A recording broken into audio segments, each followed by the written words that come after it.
Assalamualaikum warahmatullahi wabarakatuh. Bertemu kembali dengan saya di Aceh Gallery, channel khusus sejarah Aceh. Kali ini kita membahas tentang perjuangan yang berhenti di Harta, Kijang Innova, dan kebun-kebun teh. Siapa yang menjadi pejuang, maka dia harus mempertahankan ucapannya agar bisa dijadikan sebagai sebuah ideologi. Maka sering, meskipun tidak semua, istilah yang paling sering diumbar oleh para pejuang adalah pembebasan atau kemerdekaan bagi orang yang nasibnya sedang ditindas. Bebas berpendapat, bebas dalam menikmati udara segar, dan bebas bersekutu. Sejauh masyarakat yang tertindas tidak bisa menikmati kebebasan, maka perjuangan akan tetap diperjuangkan oleh para pejuang. Para pejuang sejati tidak akan mempertuhankan benda, uang, fasilitas, harta yang tidak sehat di dalam hidupnya.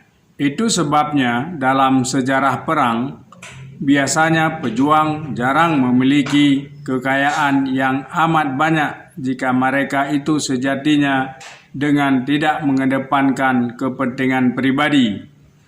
Kita mengenal pejuang-pejuang pembebasan dari daerah-daerah lain atau dari negara lain seperti Che Guevara, Fidel Castro, Yasser Arafat, dan lain sebagainya. Mereka yang sudah mengenal uang akan disebut pembelot dari perjuangan.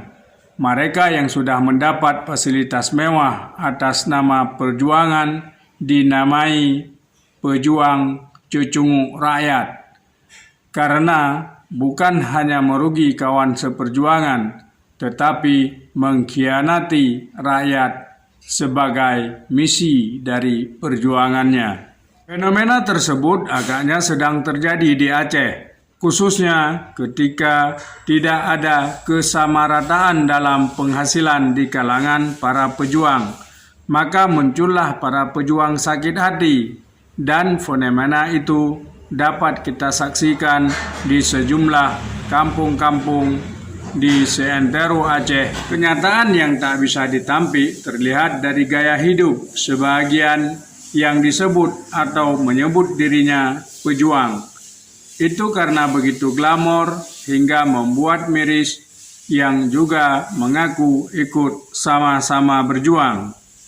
Ada metafor di kalangan para pejuang, kawan bermata air sedang kita berair mata. Dulu sama-sama keluar masuk hutan dalam perjuangan yang membuat Aceh ini mencapai pintu damai. Dulu sama-sama kita naik Chevrolet ramai-ramai, sekarang mereka naik Pajero dan Innova. Inilah yang masih kita meragukan dan bertanya-tanya, bisakah ketika mengikrarkan perjuangan sebiji telur dibagi sama rata?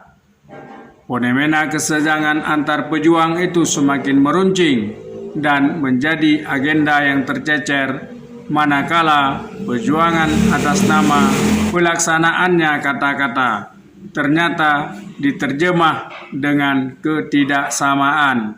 Giliran dapat menimbulkan tensi sosial dalam komunitas para pejuang.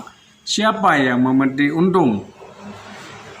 Pastilah pihak lain dengan mengatakan, lihat bukti kalau perjuangan mereka berhenti di Kijang Innova, di kebun teh yang luas raya, di harta, tahta, dan tentu saja wanita.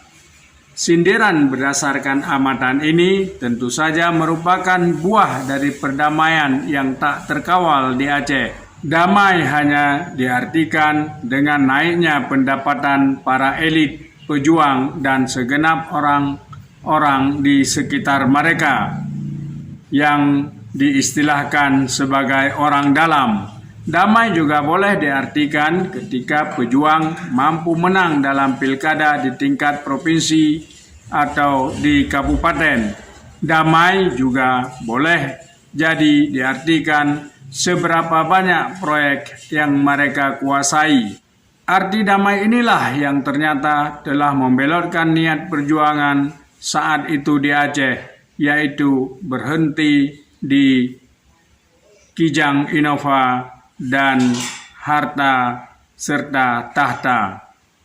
Gambaran singkat ini bukan imajinasi saya sendiri, bahwa tidak sedikit mantan pejuang mengeluh melihat kawannya sendiri ternyata melupakan mereka, apalagi mendapat fasilitas itu. Bukan sangat ironis ketika damai sudah dirajut hampir 20 tahun bisa hancur karena persoalan-persoalan yang jarang dipikirkan oleh elit yang terlibat dalam proses perdamaian ini. Konflik di kalangan pejuang adalah bom waktu yang bisa saja meledakkan suasana damai di Aceh yang sedang kita nikmati.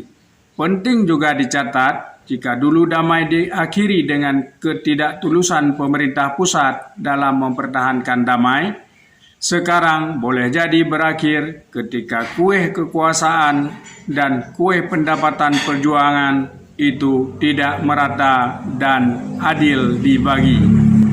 Tentu saja operasi militer tidak akan dilaksanakan, namun kesiapan data dan pendekatan keamanan akan muncul secara pelan-pelan. Hal ini disebabkan dengan meningkatnya angka kriminal di Aceh selama ini yang menggunakan senjata, sebab runtuhnya kepercayaan akan membuat seseorang tidak berdaya secara ideologi.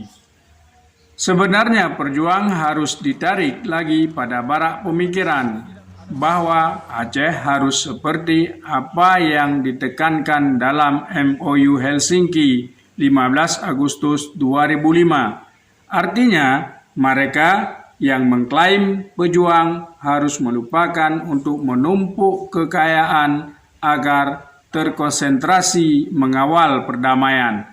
Sikap ini bukanlah akan diwariskan pada generasi berikutnya.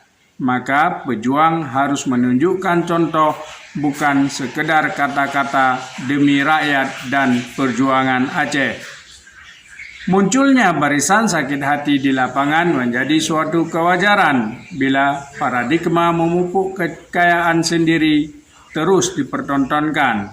Maka besar harapan elit pejuang perlu memikirkan bagaimana pengaruh dari perilaku mereka terhadap situasi damai sekarang.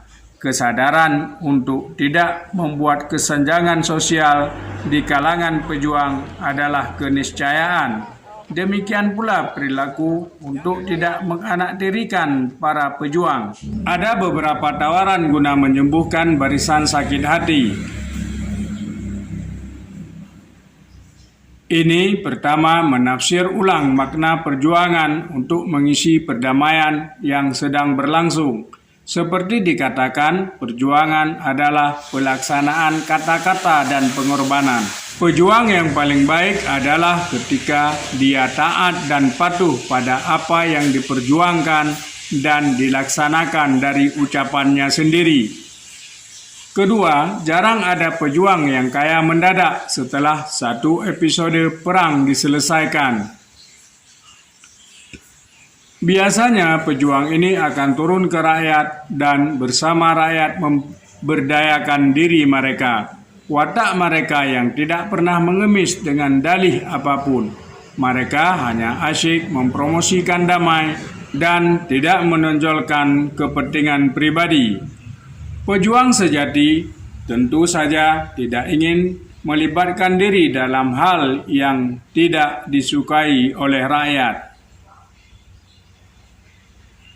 Namun berbalik keadaan sekarang, kita lihat mantan-mantan yang mengaku pejuang, mereka menumpuk kekayaan untuk pribadi mereka sendiri dengan tanpa melihat keadaan rakyat di sekelilingnya.